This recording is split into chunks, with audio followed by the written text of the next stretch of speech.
નમસ્કાર દર્શક મિત્રો, ધલોક સત્તા શોમાં આપનું સ્વાગત છે। બાંગ્લાદેશ અને મ્યાનમારથી ગેરકાયદે ભારતમાં આવેલા ઇમિગ્રન્ટ્સની ચકાસણી કરવા માટે કેન્દ્રીય ગૃહ મંત્રાલય દ્વારા રાજ્યો અને કેન્દ્રશાસિત પ્રદેશોને સૂચના આપી દેવામાં આવી છે, જે માટે 1 મહિનાની ડેડલાઇન આપી છે। ગૃહ મંત્રાલયે બાંગ્લાદેશ અને મ્યાનમારથી ગેરકાયદેસર પ્રવાસી હોવાની શંકા રાખનાર તે લોકોના પ્રમાણપત્રોની તપાસ કરવા માટે 30 દિવસની સમયમર્યાદા નક્કી કરી છે।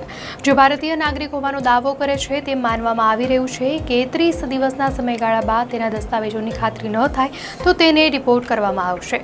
કેન્દ્રીય ગૃહ મંત્રાલય દ્વારા એવો પણ આદેશ આપવામાં આવ્યો છે કે જો 30 દિવસમાં તેમના દસ્તાવેજોની ચકાસણી કરવામાં નહીં આવે તો તેમને દેશ નિકાલ કરાશે। જારી કરાયેલા નિર્દેશો અનુસાર ગૃહ મંત્રાલયે રાજ્યો અને કેન્દ્રશાસિત પ્રદેશોને ગેરકાયદેસર ઇમિગ્રન્ટ્સને શોધવા, ઓળખવા અને દેશ નિકાલ કરવા માટે તેમની વૈધાનિક શક્તિઓનો ઉપયોગ કરવા જણાવ્યું છે। તેમણે દેશ નિકાલ સુધી વ્યક્તિઓને રાખવા માટે પૂરતા જિલ્લા સ્તરીય અટકાયત કેન્દ્રો સ્થાપવા પણ કહેવામાં આવ્યું છે।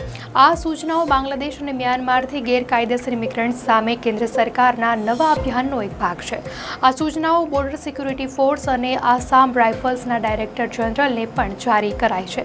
આ દળો બંને દેશો સાથેની ભારતની સરહદોનું રક્ષણ કરે છે। કેન્દ્રીય ગૃહપ્રધાન અમિત શાહે થોડા સમય પહેલા કહ્યું હતું કે ગેરકાયદેસર ઘૂસણખોરીનો મુદ્દો રાષ્ટ્રીય સુરક્ષા સાથે જોડાયેલો છે અને તેની સામે કડક કાર્યવાહી થવી જોઈએ, જેથી કેન્દ્રીય ગૃહ મંત્રાલય દ્વારા આદેશ આપવામાં આવ્યો છે। ત્યારથી રાજસ્થાન અને ગુજરાત રાજ્યોએ બાંગ્લાદેશથી ગેરકાયદેસર ઇમિગ્રન્ટ્સ હોવાના શંકાસ્પદ લોકોને ઓળખવા અને અટકાયતમાં લેવાના પ્રયાસો શરૂ કર્યા છે। થોડા સમય પહેલા અમદાવાદ અને સુરતમાં થયેલા સઘન તપાસ દરમિયાન 6500 લોકોની અટકાયત કરવામાં આવી હતી। એટલું જ નહીં, પરંતુ અમદાવાદના ચંડોળા તળાવ વિસ્તારમાંથી પણ અવૈધ બાંગ્લાદેશીઓની ધરપકડ કરાઈ હતી। હવે આવા લોકોને શોધી કાઢવા માટે રાજ્યો અને કેન્દ્રશાસિત પ્રદેશોને 30 દિવસનો સમય આપવામાં આવ્યો છે।